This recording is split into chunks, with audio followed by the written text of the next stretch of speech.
عليكم ورحمة الله وبركاته. فراولاتي الحلوين عاملين ايه؟ رب تكونوا في تمام صحة وحال وراحة بال يا رب العالمين. اللهم صل وسلم على نبينا محمد. معكم ليلى فوزي. فلو اول مرة اشوف القناة فعلى حالا زر الجرس على الكل، دوس الزرار الاحمر، السبسكرايب، الاشتراك واللايك والتعليق يا احلى وارق فراولايه في حياتي. وحشتوني جدا جدا جدا. زي ما احنا كنا عاملين الفيديو اللي فات، دي دفاية كنت غسلاها وكنا خلاص اتفقنا بهون الحاجات دي كده بسرعه بسرعه بحس ان هي بتخلص معايا. ان شاء الله النهارده الفيديو جميل جدا جدا جدا، مليان حاجات كتير كتير كتير. بس الاول كده الست كوكي كده هي كانت قاعده وقالت لي ماما صوريني وعامله نفسها يعني مش واخده بالها وانا صورتها. الفيديو ده روتين حلو ومشجع، هتشجعوا بعضه كتير جدا الوقت ده كده. يعني انا بدات النهارده روتين مثلا. في بدايه الفيديو كان ده الفطار اللي انا كنت حاطاه على الترابيزه الصغيره، وبعد كده بقى ده كده المغرب، يعني ده روتين يعتبر مسائي. اتاخرت النهارده في ان انا اعمل الغدا، فكل حاجه كانت عارفين بادئه متاخر شويه، بس قلت مش مشكله، يعني المهم نقدر نسيطر على الوضع. فالنهارده هعمل معاكم فراخ وهعمل معاكم فاصوليا خضراء. طبعا انا من عشاق الفاصوليا الخضراء، رغم ان انا ببقى شايفه ان في ناس كتير مش بتحبها، بس مش عارفه ليه بحس ان هي مظلومه جدا بجد يعني. في ناس بتفضل الفاصوليا البيضاء اكتر يعني. هنعمل كمان روتين، هنخرج الحاجات دي كلها من الدشواشر، هنعمل روتين في المطبخ، هنعمل حاجات كتير جدا جدا جدا. النهارده اخدت قرار ان انا استخدم الحلل اللي هي الجرانيت اللي لونها البينك. كان بقالي فتره ما استخدمتهاش، فعارفين اللي هو قلت يعني مش عايزه اسيبها فتره كده من غير ان انا اشتغل فيها. بس هسلق بقى معاكم الفراخ وخلاص، وهعمل الخضار. عايزه اقول لكم ان انا من هواة التوم مع الصلصه على طول. يعني فكره ان انا احط بصل مش وحشه، بس ما بحب التوم في الخضار، لكن عادي بستخدم عادي في الفراخ البصل عادي مفيش مشكله. خلاص كده كنت هنا بوريكم بقى ده، وكده ما عادش الا الرز. كان عندي بس دوره غسيل بسرعه هطلعها وهنشرها بسرعه. وعايزه اقول لكم لو انا بجد بجد بجد بجد لو ما تحايلتش على نفسي وعملت الحاجات دي بسرعه، حقيقي الحاجه بتتقل عليا جدا مش بتتعمل. هنا خلاص كانت اتسبكت خلاص الطماطم، هنزل بقى الفاصوليا الخضراء. عايزه اقول لكم ان انا وولادي يعني انا وولادي بنحبها جدا جدا جدا، يعني مش عارفه انا بعشقها عشق كده. يعني انا بالنسبه لي اليوم اللي انا مثلا هعملها فيها ده بالنسبه لي عيد يعني. فما اعرفش تحبوها بقى زيي ولا لا؟ يعني تحسوا ان هي الاكلات الشتوي هي والسبانخ، فتحسيها حاجه قمر قوي قوي قوي قوي. واكل الشتوي حلو جدا. بحس ان الاكل او الخضار بتاع الشتاء بيبقى سبحان الله من ربنا سبحانه وتعالى، ان هو بيبقى مثلا ده الموسم بتاعه بتحسوا انه بيفيد حاجه معينه. زي مثلا البرتقال بتاع الشتاء سبحان الله ربنا جعله ان هو مثلا يكون بيفرق مثلا في نزلات البرد. وعايزه اوصيكم واوصي نفسي ان نزلات البرد اليومين دول يا بنات بجد في حاجه مش طبيعيه. وخصوصا كمان الاولاد الصغيرين والكبار، خلي بالكم الوقت كله بيشتكي من موضوع صدره، يعني الكحه. يعني تحس الناس مش مشكله عندهم الرشح، مش مشكله عندهم تكسير في العظم، خلاص اخدوا على الكلام ده. حتى الحرارة لا لا، يعني في حاجة تانية اللي هي حتة الكحة في الصدر رهيبة. فأنا عرفت إن هو ده فيروس وماشي وبنتقل عن طريق الجهاز التنفسي، فخدوا بالكم. شايفة الفترة دي ناس كتير بدأت ما تروحش دروس كتير كلام من ده يعني. فتحسبا خلوا معهم الولاد بقى، هم بالذات الولاد الصغيرين، حتة الكمامة وكده. يعني نرجع تاني لموضوع الكمامات تاني، وهي مفيهاش مشكلة بصراحة، لأن أنا شايفة وكذا حد من أصحابي ولاد صغيرين وكله بيشتكي حتة التنفس. يعني تحس يقولك كلمة على فكرة صغيرين وكبار والله، يقولك مش قادرة أخد نفسي. يعني حتة مش قادرة أخد نفسي دي بتبقى صعبة جدا يعني. بعدين عن إن هو بيبقى سبب مثلا تاني مثلا مرضي، تكون بسبب مثلا حاجات تانية في الجسم، لا بس الموضوع ده خاص بالجهاز التنفسي. عيادات الجهاز التنفسي الفترة دي كمان بتنوه وبتقول ان الموضوع كبير جدا وناخد بالنا جدا جدا جدا. النهاردة انا سعيدة جدا جدا جدا جدا جدا تحفة تحفة تحفة تحفة. وبحبكم جدا لما بتقعدوا تقولوا كلامي ونهزر مع بعض. سعيدة جدا جدا جدا. جاني اتصال قمر قوي قوي قوي اخر حاجة. ف عشان لما اجي اقول لكم ان يجي حد يقول لي ليلى والقناه بتاعتك يعني مش مليونيه ومفروض تبقى كبيره وكده، عشان اقول لكم ان انا عندي الاهم من ان هي تبقى مليونيه، عندي حب فراولات اللي بجد ليا. يعني النهارده جاني اتصال من فراولايه، وبعدين هو جاني رقم طبعا عادي فرديت، فتلاقيتها بتقول لي ليلى بجد كانت مبسوطة جدًا إن هي وصلت لي، فعرفت منها إن هي عملت المستحيل عشان توصل لي. طبعًا فكرة إن هي تعرف توصل لي دي حاجة يعني أنا بصراحة يعني أنا باشكرها عليها جدًا. ما هو الإنسان لو مش حاجة مهمة بالنسبة له مش هيتعب التعب ده. بتقول لي: "أنا بادوّر عليكِ بقى لي 3 شهور، أنتِ إزاي تختفي كده؟" مش عارفة إيه.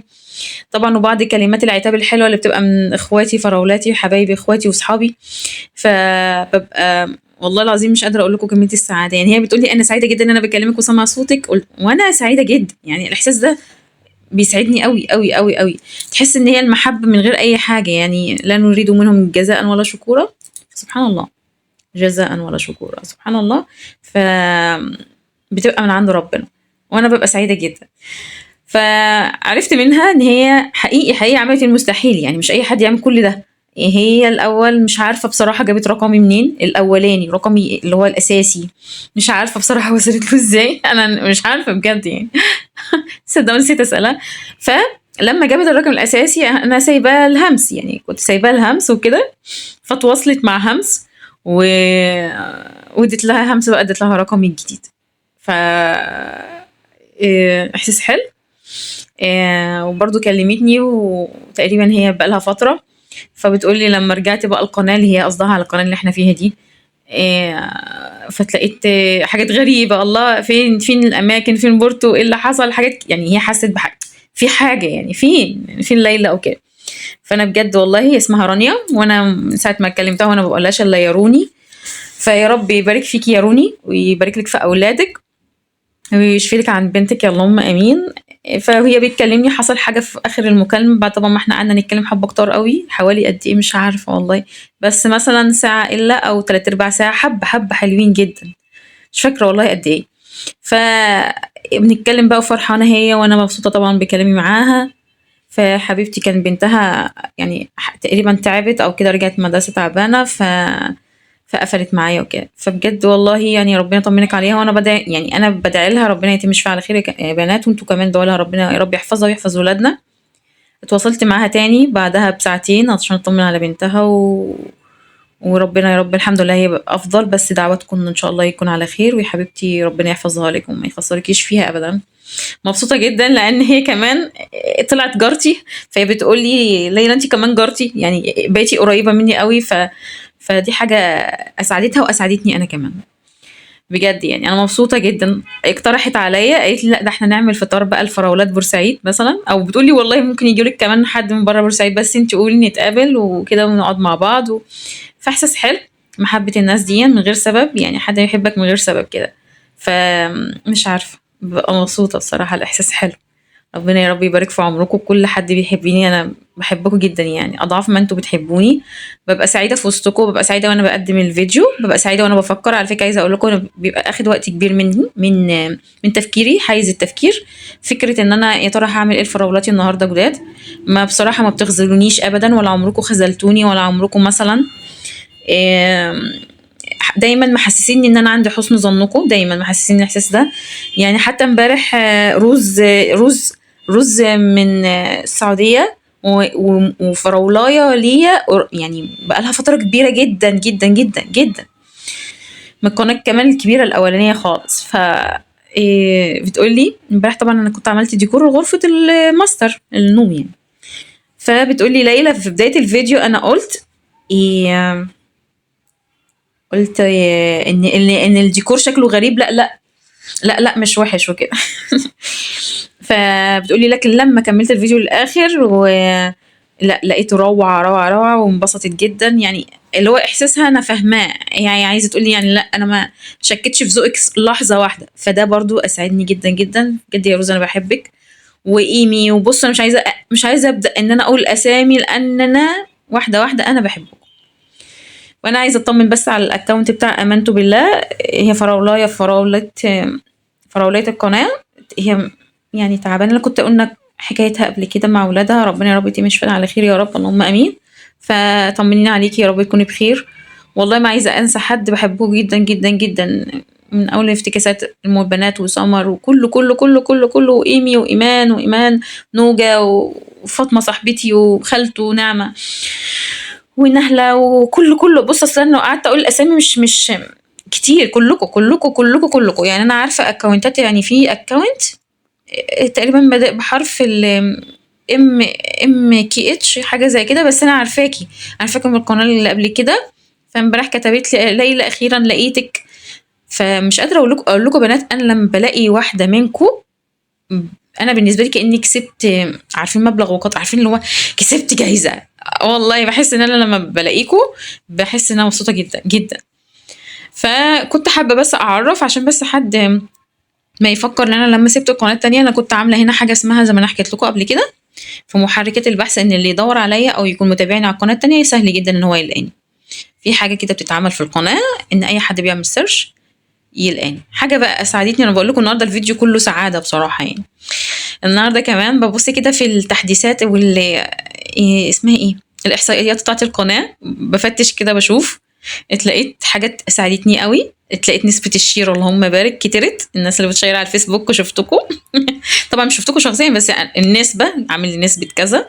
الناس اللي شيرت وعارفه انتوا شيرتوا فين، فانا مبسوطه قوي وبحبكم قوي. الناس اللي استجابت واخدت الحاجات شير كتير، اللي بتاخد شير على الماسنجر جالي، اللي بياخدوا شير على الفيسبوك جالي، واللي على الانستا، والناس اللي اخدوا الحاجات شيروها على التليجرام وكل في اماكن. اشكركم من قلبي بجد والله يعني، والله اعجز عن الشكر. حقيقي حقيقي حقيقي ربنا سبحانه وتعالى يعني لو في شيء يعني اشكركم عليه، فهي كل اللي انتوا بتعملوه فيه ده بجد بيسعدني جدا جدا جدا. حاجه تانية اسعدتني النهارده وانا في جوه الاحصائيات، يعني عارفين كنت قاعده فاضيه كده فقلت افتش في القناه، يعني بحب من وقت التاني افهم في ايه الدنيا، بحب اعرف انا بتشاف منين، ايه المناطق اكثر انتشار وكده، ببدا اتشاف منها.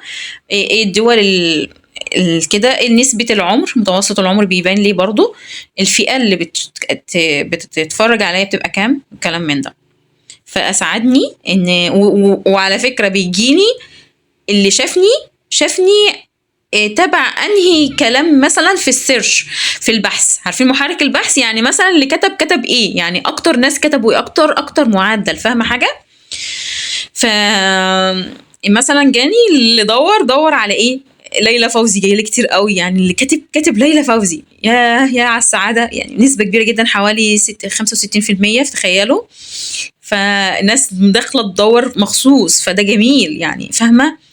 فدي حاجه ساعدتني. في ناس كتير كتبوا لي روتين شيك جدا، مش عارفه انا اكتشفت يعني على الكلام ده حد بحس كده في الحته دي. فالحمد لله ان بتصنف مثلا ان الروتين بتاعي على نسبه حلوه وكده يعني.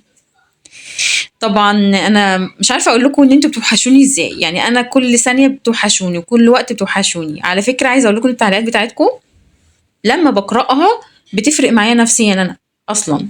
فربنا يا رب يبارك لي في عمركم ويدومكم دايما يا رب نعمه في حياتي. وانا بناء عليه قلت النهارده نتكلم على موضوع حلو جدا، بقالنا زمان ما اتكلمناش على الامور بتاعتنا في العلاقات، وهنتكلم النهارده على الاستفزاز والرسائل الاستفزاز. يعني معناها ان يبقى قدامي موقف مستفز او شخص مستفز. هي الفكرة في ان اي حاجة بتحصل مستفزة بتسمع عندنا احنا حاجة جوه، اي حاجة بتحصل بتسمع عندنا. يعني مثلا اي حاجة هتستفزك بتعلمك نقطة ضعف معينة جواكي، فاهمة، او مكان جواكي مش متشافي، فبتبدأ يظهر لك في حياتك الناس المستفزين بطريقة ما عشان تبدأي تحط سبوت او تسلطي الضوء على المكان المش متشافي بداخلك، تبدأي تعالجيه وتشافيه. واحنا اتكلمنا في الموضوع ده قبل كده، بس لربما يمكن يكون حد فينا جديد. الفكرة برضو بتيجي من ايه، ان انتي حاولي دايما تبقي من نفسك ولنفسك تبقي مراقبة، يعني حاولي تراقبي التصرفات وراقبي مواقف الاستفزاز. بمعنى يعني اي موقف بيتكرر معاكي بطريقة معينة، تلاقي مثلا نمط معين بيتكرر. نمط يعني ايه، طريقة كده، او يعني بصي نفس السيناريو، يعني سيناريو بيتكرر معاكي هو مش بيتغير. لو فضل يتكرر كده يبقى اكيد في حاجة غلط لسه جوه ما تشافتش، فاهمة حاجة. فلازم تكوني على نفسك مراقبة الناس اللي بتخش ليه. وخلي بالك في بعض الناس بيبقوا مثلا بعيد عنك من مواقف او حاجات من بعيدة، تلاقيهم ظهروا فجأة، وده بيحصل على فكرة.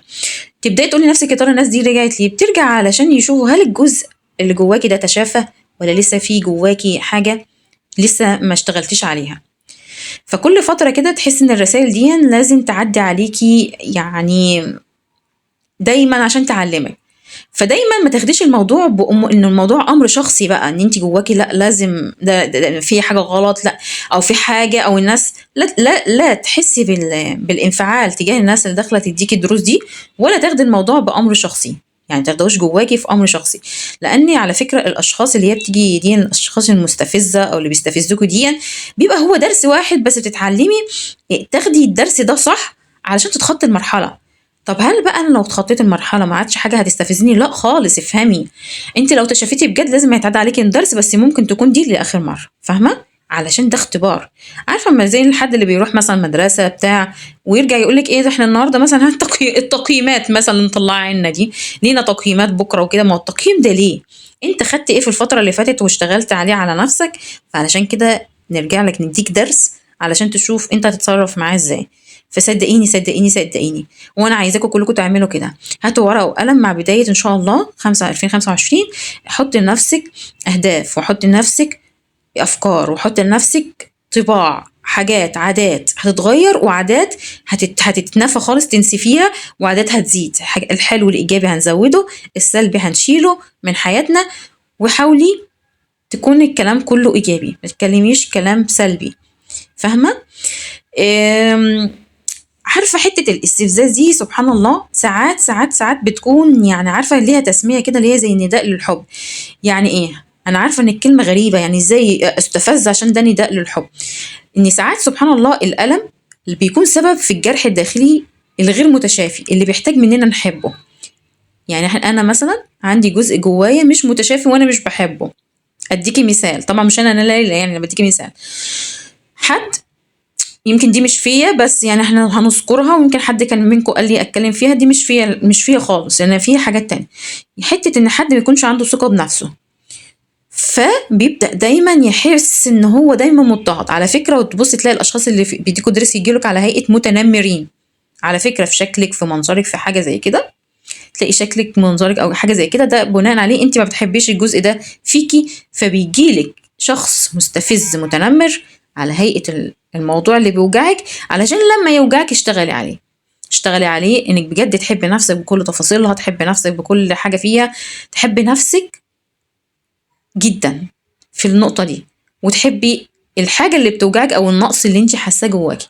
قيسي على كده بنات، قيسي على كده فراولتي، انك مثلا اي موقف عندك استفزازي هو جاي لي درس معين، وداخل يسمع عندك حاجه معينه تشوفي فيها ومنها ايه اللي وجعك. اعرفي ايه اللي وجعك، واعرفي الدرس جاي لك منين، وتشافي وسامحي. على فكره، وكلامي كتير جدا بقول ان انا بسامح علشان مش عشان الطرف اللي قدامي، لا خالص. حقوق العباد هتيجي من ربنا سبحانه وتعالى، لكن انت بتسامحي علشان انت صدرك او قلبك يبقى قلب سليم وصدر سليم، ما تبقيش شايله حاجه توجعك انت، لان انت الوحيده اللي بتوجعك. انت عدوه نفسك لو انت فضلت تفكري بافكار سلبيه، وانت برضو حبيبه نفسك لو انت فكرتي بافكار ايجابيه. اول ما تحسي بالشعور الاستفزاز ده اسالي نفسك كذا سؤال. اول حاجه، ايه هي المشاعر اللي ظهرت معاكي؟ طيب ايه وجهه النظر او الحكم او المعتقد اللي انت مثلا حسيتيه؟ ايه اعتقدتي ايه؟ ان انا قليله؟ انا اعتقدت ان انا حد متجاهلني؟ طب انا اعتقدت ان انا مش كافيه؟ هل انا اعتقدت ان انا كل ده جواك انت، ملوش علاقه بالشخص خالص، فاهمه؟ شوفي ايه الحاجه، المعتقد او الفكره اللي فكرتي فيها وحسيتك بالاستفزاز. ايه اللي حسيتيه؟ تسالي نفسك انت حسيتي ايه، هتعرفي ايه هو الدرس، فاهمه؟ تسالي نفسك برضو، طب انا لو انا حطيت فكره جديده او معتقد جديد او حكم جديد على حياتي، هل لو انا عملت كده هتختفي المشاعر السلبيه اللي طلعت؟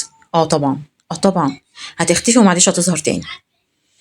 ف دول بس كده كان حاجه بسيطه جدا عن الاستفزاز، هنتكلم فيه ان شاء الله باستفاضه اكتر، بس عشان كده الفيديو كتير جدا انا وانا بمنتج كده انتبهت.